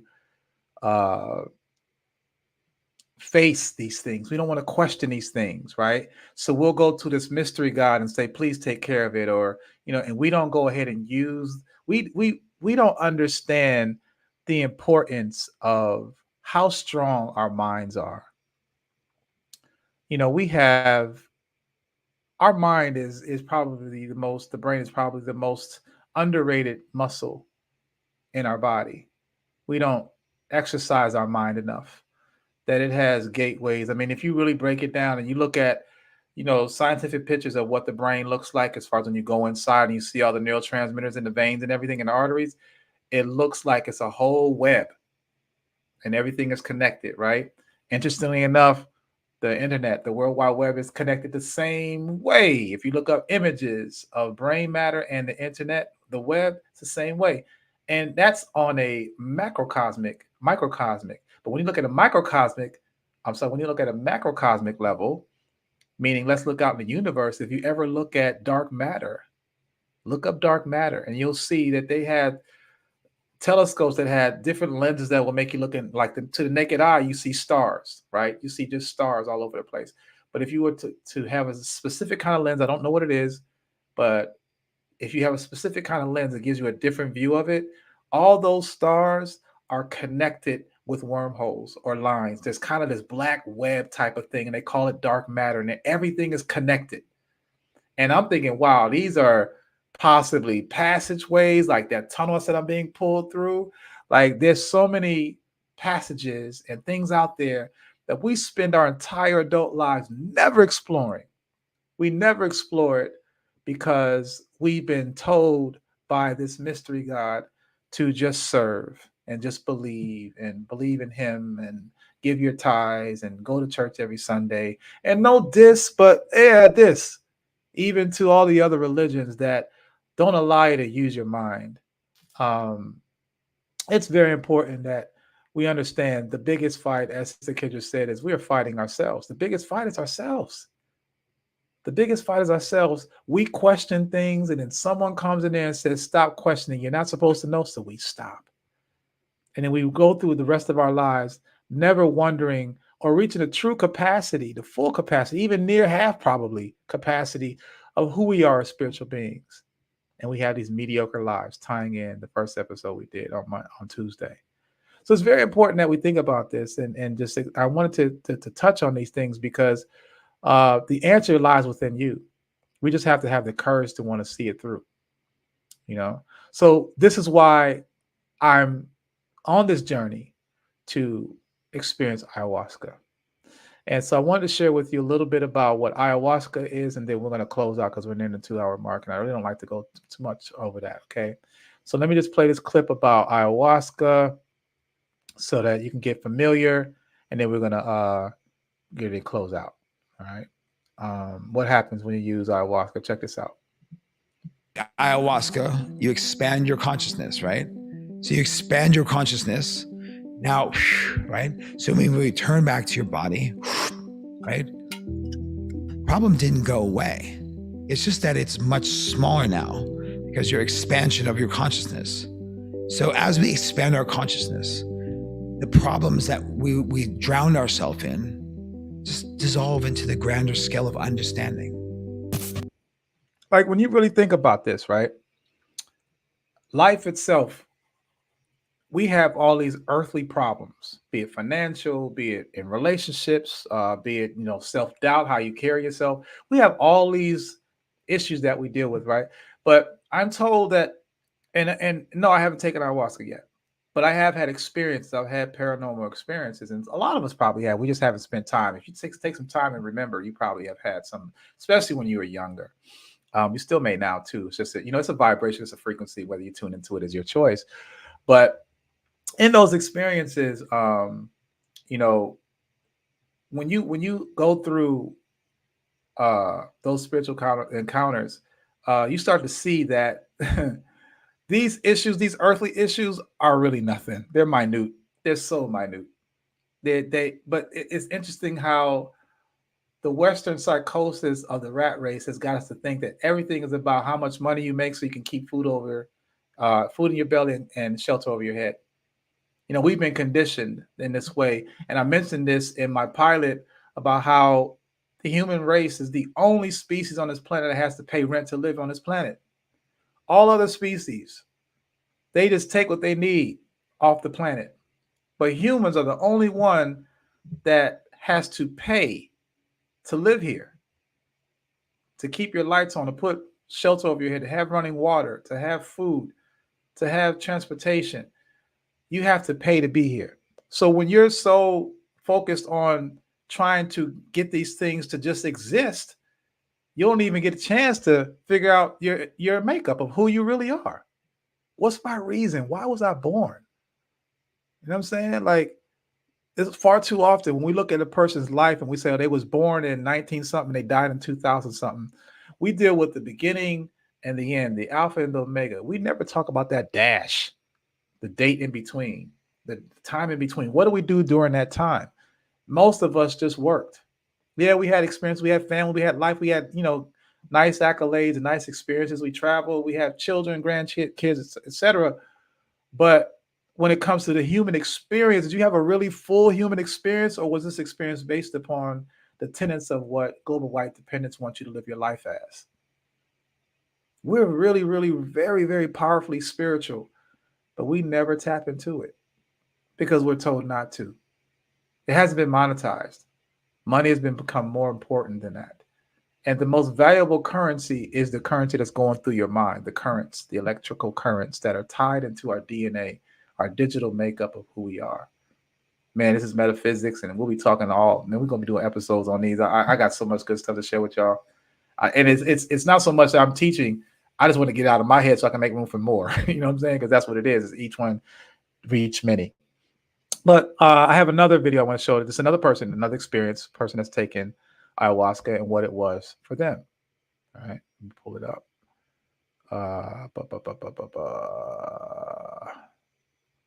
Yeah.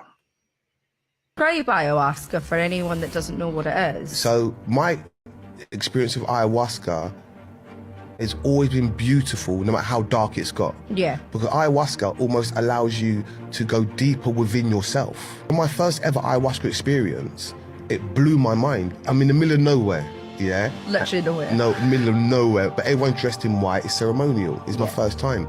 And then as it started to kick in, the voice said to me, "You're arrogant." So I'm like, what? Look how you talk to your wife. Look how you talk to your mum, your brother. Look how you talk to your friends. I was reflecting on what they were saying, and I was upset because I didn't want to be this person who I'd become through life. And I was crying, and I was sorry. Yeah. So that was another. So in most cases, we find that, these experiences will humble you, because for the first time, you're actually meeting yourself, and yourself, you're minute. I was just thinking about this today, about how we have, certain things, like, for instance, if you go outside and you stand over on the ground and you look down and you see some ants, to that ant, you're a giant. You're Goliath, right? You're a mega Goliath, right? But to that ant, for something smaller, like molecular, even, it's a giant to them, right? So when you're going in microcosmically, everything is a smaller part of a bigger thing, a smaller part of a bigger thing. But then it also means outwardly. Let's think about, we look up, there's something that is bigger than us. So what I'm speaking about is there's different levels of perspective and different levels of living and being. And so we don't truly know who we are. And we are, because we haven't been properly introduced to ourselves.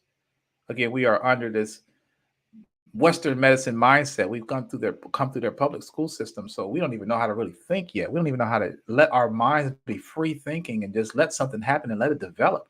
No, we have to have a structure. And then when we feel like it's a little too crazy, then we want to bring in religion because, oh my God, here I go saying, oh my God, is that we need deliverance, or we need guidance from a God that we barely even know, because the book we read has been edited so many times and changed and blasphemed and even made up, because the book is a cliff notes of the book of Coming Forth by Day, which was written in the Nile Valley tens of thousands of years prior to that.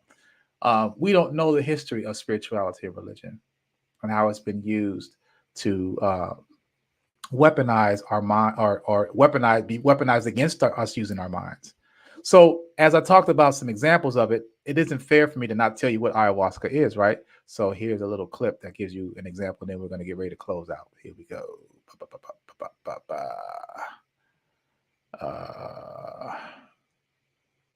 Yeah, here we go.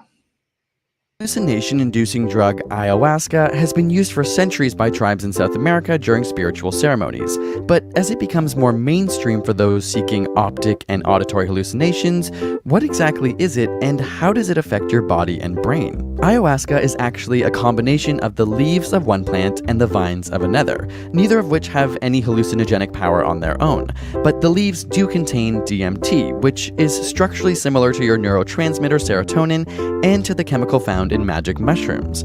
The problem is, your gut enzymes normally deactivate DMT before it's absorbed into your bloodstream, and this is where the vines come in. They inhibit your gut enzymes from working properly and allow DMT to travel within your blood and eventually cross the blood-brain barrier. The effects of the drink usually hit around half an hour after consumption, with hallucinations peaking after 1 hour and subsiding within 4 to 6 hours.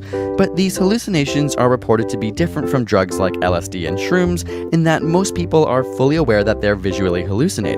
In addition, instead of hearing voices, the sounds heard are usually exasperations of the noises already occurring around them. And unlike those who consume LSD or shrooms for a good trip, many who drink ayahuasca are seeking to reconcile with their thoughts and emotions, as well as past and present traumatic events. Afterwards, most feel more at ease with their thoughts and more accepting of their present situation. The default mode network is a distinct area of the brain that, if overactive, is associated with depression, anxiety, and social phobia, and fMRI brain scans show that ayahuasca causes a significant decrease in activity within the default mode network. This is usually linked with a meditative state and explains why some ayahuasca drinkers feel at peace with themselves and find a renewed sense of purpose after a trip. Additionally, DMT has been linked with proteins that promote the maintenance of long-term memory, neuroplasticity, and the regeneration of new neurons. It can bind to specific receptors found in mitochondria and endoplasmic reticula, and may even have the potential to kill certain cancerous cells. On top of this, alkaloids from the vine have been shown to induce apoptosis in mice melanoma cells and certain liver cancer cells in humans. This is not to say that ayahuasca is a replacement for radiation or chemotherapy, but it may hold future possibilities for cancer research. Interestingly, unlike other drugs such as alcohol or cocaine, ayahuasca does not seem to create a tolerance, so regular drinkers aren't required to drink more in order to achieve the same effect experienced the first time. After consumption, drinkers usually suffer violent retching, vomiting, and even diarrhea, as the brew is extremely acidic, making an upset stomach normal even in experienced drinkers. And there is a dark side of ayahuasca too. Fatalities have been linked to its ingestion, particularly among tourists, though the manner of death is often undetermined.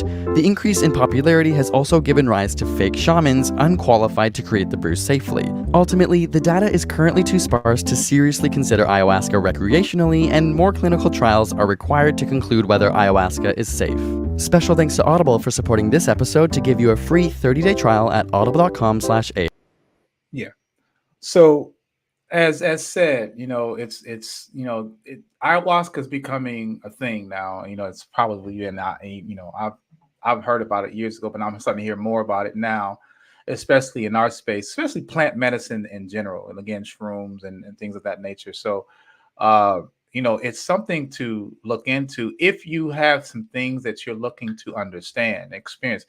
Some people are using this for traumatic experiences, as I said in the video. Some of us have had some childhood trauma that we haven't been able to address. And once you go through these, you feel like even though the trauma may not go away, it doesn't seem as big as it used to be, because you start to see that, whoa, there's so much more in life than what I've been dealing with.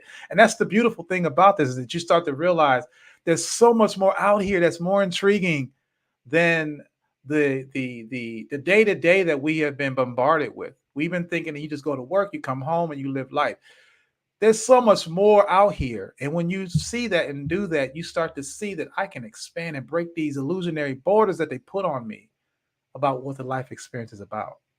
So if you have trauma from childhood or even adulthood experiences, and you're trying to get rid of that plaque, that spiritual blockage that's stopping you from being your true and best self, and I will challenge you to say that if you are the same person you were 5 years ago, then you're not growing. You can't expect a plant to grow if you're not fertilizing it, pouring into it, and giving it sunlight and water.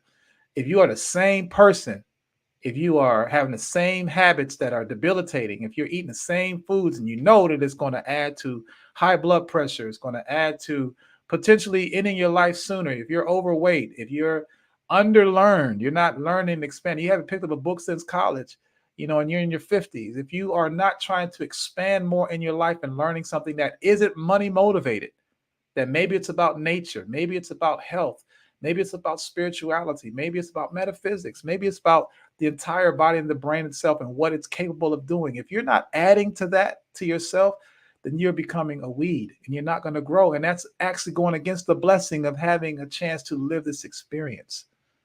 That's my challenge to you, is to become a better version of yourself annually, quarterly, maybe daily. You can take a day off. But, be better than what you are, because you have time to do so. And if you don't, then you can't be upset about the results. Okay. So ayahuasca to me is something that I'm going to take because I want to face that thing. And interestingly enough, let me just say this before we close out. Interestingly enough, I've had two experiences, and this is a continual conversation. So we're going to talk about my experiences when I took shrooms. I will talk about that in our next. I'm not going to get into it tonight, but we're going to have another. Again, this is ongoing, right? So we'll talk about those experiences. However, what was I going to say? Shoot. First time I had a brain fart. Damn. What was I going to say? Well, anyway, let me see here. We got some comments here.